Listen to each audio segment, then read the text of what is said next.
اگر سحری کا وقت نکل جائے تو وہ شخص روزہ کا کیا کرے؟ 8 پیرا روزہ رکھ سکتا ہے، بالکل رکھ سکتا ہے جی، اگر وہ فرض روزہ ہے تو۔ نفلی روزہ نہ رکھے، نفلی روزہ بھی اگر طاقت رکھتا ہے تو رکھے۔ بخاری مسلم میں حدیث ہے، نبی علیہ السلام اما عائشہ کہتی ہیں گھر آتے پوچھتے ناشتے کے لیے کوئی چیز ہے تو کہا جاتا کچھ نہیں ہے، تو آپ فرماتے اچھا میں روزہ رکھتا ہوں۔ اگر آپ نے طلوع فجر یعنی فجر کا وقت داخل ہونے سے لے کے ناشتے تک کچھ کھایا پیا نہیں ہے تو آپ اس وقت بھی نفلی روزے کی نیت کر سکتے ہیں، اور اگر ناشتے کے لیے کوئی چیز ہوتی تو آپ پھر وہ ناشتہ کر لیتے ہیں۔ تو فرض روزے کی تو ویسے ہی نیت رات کی وقت کی ہوتی ہے، تو آپ 8 پیرا روزہ رکھ سکتے ہیں، اس میں کوئی ممانعت نہیں ہے۔ ممانعت اس کے لیے جس بندے کی جسمانی حالت ساتھ نہ دے کہ وہ 8 پیرا رکھ کے منہ نہیں نہ پیا ہوئے، یہ ہوئے کہ باقی 5 روزے داراں نو اس ایک کلے دا روزہ سنبھالنا پہ جائے۔ بخاری مسلم میں حدیث ہے، آپ علیہ السلام نے دیکھا کہ ایک شخص کے سر کے اوپر اتنے لوگوں نے سایہ کیا ہوا ہے، آپ فرمایا اس کو کیا ہوا ہے؟ تو لوگوں نے بتایا کہ اس نے روزہ رکھا ہوا ہے، تو آپ نے فرمایا سفر میں روزہ رکھنا کوئی نیکی نہیں ہے، ایک بندے نے روزہ رکھ کے 10 بندے نے مصیبت پائی ہوئی ہے، تو اس طرح کا روزہ نہیں ہونا چاہیے۔ ٹھیک ہو گیا جی؟ آپ کے علم میں آپ وسلم کی نماز جو احادیث سے ثابت ہے کتنے منٹ کی ہوگی فرض نماز؟ بھائی ہم نے جو حساب لگایا کم از کم نماز جو ہے نا 15 سے 20 منٹ کی بنتی ہے، ظہر اور عصر کی، اور فجر کی تقریباً پونے گھنٹے کی، 20 منٹ سے کم کی نہیں بنتی ہے، کیونکہ بخاری مسلم میں ایون صورتیں بھی آئی ہیں کہ آپ نے کون کون سی صورتیں تلاوت کی ہیں، وہ صرف صورتیں ہی پڑھنے کے لیے آپ کو 10 منٹ چاہیے ایک رکعت کے اندر، اور صحابہ کہتے ہیں بخاری میں الفاظ ہیں کہ آپ علیہ السلام بعض اوقات ان صورتوں کو بلند بھی 1-2 آیات پڑھتے تھے تاکہ ہمیں پتہ چل جائے، اور اسی طریقے سے فجر تو بہت لمبی ہوتی تھی، اندھیرے کے وقت شروع ہوتی تھی اور خوب روشنی میں ختم ہوتی تھی، پونا گھنٹہ کم از کم بن جاتا ہے۔ آپ ان صورتوں کو بھی دیکھ لیں، سورہ سجدہ آتی ہے، اسی طریقے سے سورۃ الدہر آتی ہے، اور صورتیں آتی ہیں، اور اسی طریقے سے سنن نسائی کے اندر موجود ہے کہ ہم نبی علیہ السلام کے پیچھے رکوع اور سجدے میں بعض اوقات 10 دفعہ تسبیحات شمار کر لیتے تھے، اور یہ جو مشہور ہے جی یہ جی طاق ہونی چاہیے، یہ بالکل غلط ہے جی، طاق ہونی چاہیے، اس میں 10 کے الفاظ ہیں، جفت بھی ہو سکتی ہیں، جفت بھی اللہ ہی کا ہی ہے، طاق بھی اللہ ہی کا ہے، البتہ یہ بخاری میں حدیث ہے کہ اللہ طاق ہے، طاق کو پسند کرتا ہے، لیکن جفت سے بھی کوئی نفرت نہیں کرتا۔ اللہ کے حروف تہجی جو ہیں وہ بھی جفت ہیں، الف لام لام ہا، اور محمد کے حروف تہجی بھی جفت ہیں، میم ہا میم دال، اے پکی ہے۔ ٹھیک ہو گیا جی؟ تو وہ اتنی لمبی ہوا کرتی تھی، لیکن یہ ہے کہ بہت لمبی بھی نہیں ہونی چاہیے، نماز کے پیچھے مقتدی تنگ پڑ جائے۔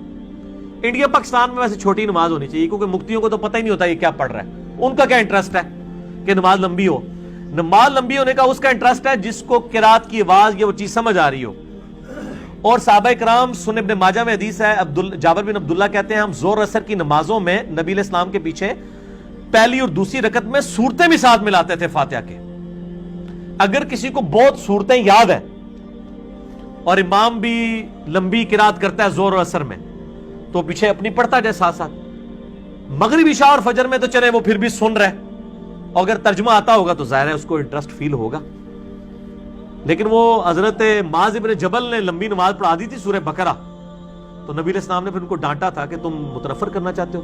اس حدیث کو لوگ کوٹ کر کے نہ کہتے ہیں نماز مختصر پڑھانی چاہیے، اتنا ظلم کرتے ہیں۔ بھئی انہوں نے بقرہ پڑھائی تھی، بقرہ جو ہے وہ 2.5 پارے بنتے ہیں، تو تسی اللہ کے بندے ہو سورہ زلزال بھی پڑھ لیجئے، تسی کہتے ہو لمبی ہوگی، نہ آتا ہی نہیں پڑھو، تو بھئی 2.5 پارے کے بجائے اگر کوئی 1 سپارہ پڑھ لیتا ہے تو پھر لمبی نہیں ہوگی۔ یہ لمبی تو اڑے والی نہیں، انڈیا پاکستان والی، یہ وہ والی لمبی ہے کہ پہلی رکعت میں سورہ بقرہ، سوری میں دوسری میں آل عمران پڑھ رہے تو وہ تو بہت لمبی ہوگی نا۔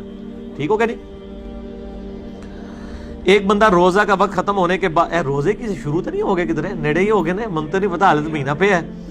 روزے کے اوپر مسئلہ نمبر میرا آپ جو ہے نا وہ 53A B C D 4 lecture ہیں 1.5 گھنٹے کے HD کیمرے میں، کوئی دنیا کا مسئلہ نہیں، میں چھڑا ہو دیکھ لو۔ ایک بندہ روزے کا وقت ختم ہونے کے بعد 5 منٹ تک پانی پیتا رہتا ہے، ایسے شخص کا روزہ ہو جاتا ہے؟ روزے اچھا یہ روزہ ختم ہونے کا مطلب ہے کہ ختم سحری کے بعد 5 منٹ کیا 5 سیکنڈ بھی پیے گا روزہ نہیں ہوگا، وہ ابو داؤد کی حدیث کا غلط مطلب انہوں نے لیا، میرا کلپ وہ بھی چڑھا ہوا ہے۔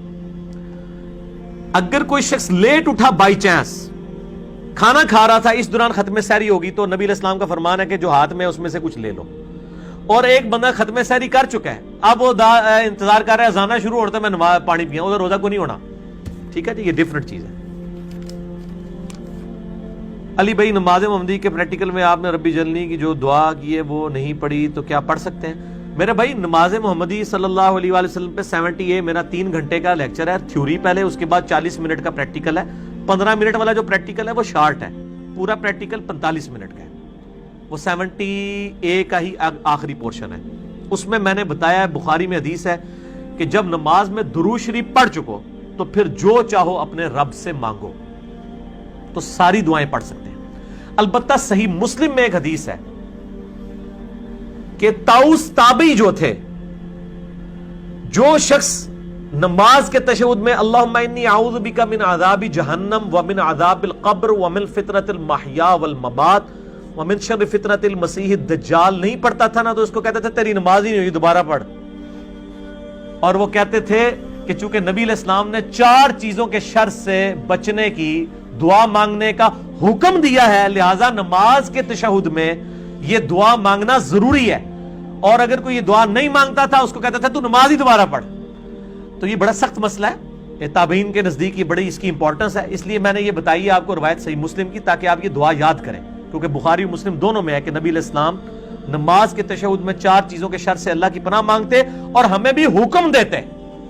تو اس دعا کا حکم ہے، باقی ساری دعائیں آپشنل ہیں، حکم جس دعا کا ہے وہ ایک ہی ہے، اللہم انی اعوذ بک من عذاب جہنم ومن عذاب القبر ومن فتنۃ المحیا والممات ومن شر فتنۃ المسیح الدجال۔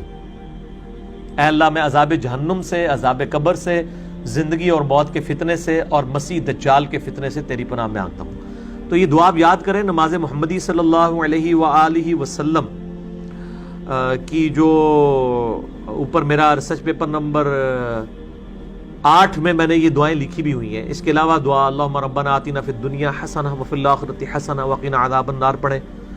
حضرت ابوبکر صدیق کو صحیح بخاری میں آتا ہے نبی علیہ السلام نے اسپیشل دعا سکھائی تھی تشہد میں پڑھنے کے لیے، اللہم انی ظلمت نفسی ظلما کثیرا ولا یغفر الذنوب الا انت فاغفر لی مغفرۃ من عندک وارحمنی انک انت الغفور الرحیم۔ اور جتنی دعائیں آپ کو یاد ہیں، دعائیں ماثورہ، دعائیں ماثورہ وہ ان دعاؤں کو کہتے ہیں جو کتاب و سنت کے اندر آئی ہیں۔ کیا جی؟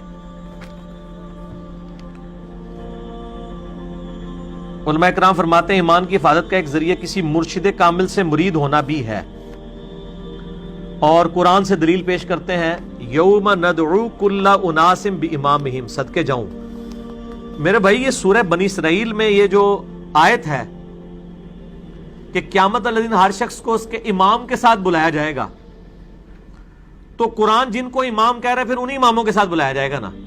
اگر آپ کے اماموں کے اور آپ کے بزرگ بابوں کے نام قرآن میں لکھے ہوئے ہیں تو یہ وہ والے امام ہوں گے، اور اگر اس امام سے وہ والے امام مراد لینے جو قرآن نے خود بتائے ہیں، کیڑے لینے جے؟ جب مسلمان ہو تو پھر وہی لوگو گے، جے کچھ اور ہو ہندو سکھ عیسائی تو پھر جو مرضی لینے رہو۔ قرآن نے کیا بتایا ہے؟ قرآن نے بتا دیا کہ ہر شخص کو جو اس کے امام کے ساتھ بلایا جائے گا وہ امام کون ہوگا؟ وہ سورہ النساء کی آیت نمبر 41 میں ہے، جس کے کانٹیکسٹ میں میرا پورا لیکچر ہے، مسئلہ نمبر 121، قیامت والا دن بزرگ خود ہی دشمن ہو جائیں گے اپنے فالوورز کے۔ اس میں نے یہ بتایا کہ آیت نمبر 41 جو ہے نا سورہ نساء کی، اس میں آتا ہے کہ وہ وقت کیسا ہوگا کہ اے نبی علیہ السلام جب ہم ہر امت میں سے ایک گواہ کو اٹھائیں گے اور آپ کو گواہ اٹھائیں گے اپنی امت کے خلاف۔ ہر امت میں سے ایک گواہ کون ہوگا؟ اس نبی کا، اس امت کا نبی، اور آپ کو آپ کی امت کے خلاف اٹھائیں گے لیڈرشپ کے طور پہ۔ بخاری مسلم میں اس آیت کے کانٹیکسٹ میں حدیث ہے کہ عبداللہ ابن مسعود رضی اللہ تعالیٰ عنہ سے نبی علیہ السلام نے فرمایا عبداللہ قرآن سناؤ۔ اس نے کہا یا رسول اللہ قرآن تو آپ پہ نازل ہوا ہے، میں سناؤں قرآن؟ آپ فرمایا عبداللہ مجھے دوسروں سے سن کے لطف آتا ہے۔ تو عبداللہ ابن مسعود کہتے ہیں میں نے سورہ نساء کی تلاوت شروع کی، اور تلاوت کرتے کرتے کرتے جب میں ان آیات کے اوپر پہنچا، سورہ نساء کی آیت نمبر 41 کے اوپر، آپ ذرا امیجن کریں نا جن ہستی پہ یہ آیت نازل ہوئی ہے ان کے لیے کتنے بڑا امتحان ہے۔ امت تو کہہ رہی ہے کہ جی جو کچھ بھی ہے تیرے محبوب کی امت سے ہے، اور محبوب کو اس اعتبار سے کتنی فکر ہے امت کی کہ ان کو پتہ ہی نہیں ہے کہ میں نے تو شکایت لگانی پڑ جانی ہے۔ سورۃ الفرقان کی آیت نمبر 30 ہے وقال الرسول یا ربی ان قوم اتخذوا ھذا القرآن مہجورا۔ نبی علیہ السلام قیامت الدن شکایت کریں گے اللہ میری قوم، میری امت نے قرآن کو پیچھے پھینک دیا تھا، اور نبی علیہ السلام کو اس بات کی خود ٹینشن تھی کہ مجھے اپنی امت کے خلاف گواہی دینی پڑے گی، لیکن امت کہتی ہے اللہ جو کچھ بھی ہے تیرے محبوب کی امت سے تکی جائے گی، پتہ چل جائے گا، پتہ نہیں چلے گا، لگ پتہ جائے گا۔ یہ آیت سورہ نساء کی آیت نمبر 41، اعوذ باللہ من الشیطان الرجیم۔ فَكَيْفَ إِذَا جِئْنَا مِن كُلِّ أُمَّةٍ بِشَهِيدٍ، وہ کیسا وقت ہوگا جب ہم ہر امت میں سے ایک گواہ کو، ایک امام کو کھڑا کریں گے۔ وَجِئْنَا بِكَ عَلَىٰ هَٰؤُلَاءِ شَهِيدًا، اور اے نبی علیہ السلام آپ کو گواہ کے طور پر کھڑا کریں گے ان مشرکین عرب اور آپ کے مخالفین کے خلاف۔ تو جب اس آیت پہ پہنچے تو عبداللہ ابن مسعود کہتے ہیں کہ نبی علیہ السلام نے کہا بس عبداللہ بس کرو۔ تو کہتے ہیں میں نے نگاہ اٹھا کے دیکھا تو نبی علیہ السلام کی داڑھی مبارک آنسوؤں سے تر ہو چکی تھی کہ مجھے اپنی امت کے خلاف گواہی دینی پڑے گی قیامت والے دن۔ تو یہ امام یہ ہے، یہ آپ کے بنائے ہوئے امام نہیں ہے، ٹھیک ہے نا جی۔ یہ امام قرآن کی ٹرم میں تو امام، لیڈر، شہید، ٹھیک ہے جی، دائی، یہ سب ٹرمالوجیز پیغمبروں کے لیے۔ سورہ الزمر کے آخری رکوع میں پڑھ کے دیکھیں نا، جب دوست کی دوزخ میں جائیں گے نا تو فرشتوں سے پوچھے گا اور تمہارے اندر کوئی پیغمبر نہیں آیا تھا ڈر سنانے والا، کوئی رسول؟ وہ یہ نہیں پوچھیں گے کہ کوئی امام نہیں سی کہ جی تسی تقلید کر لیندے۔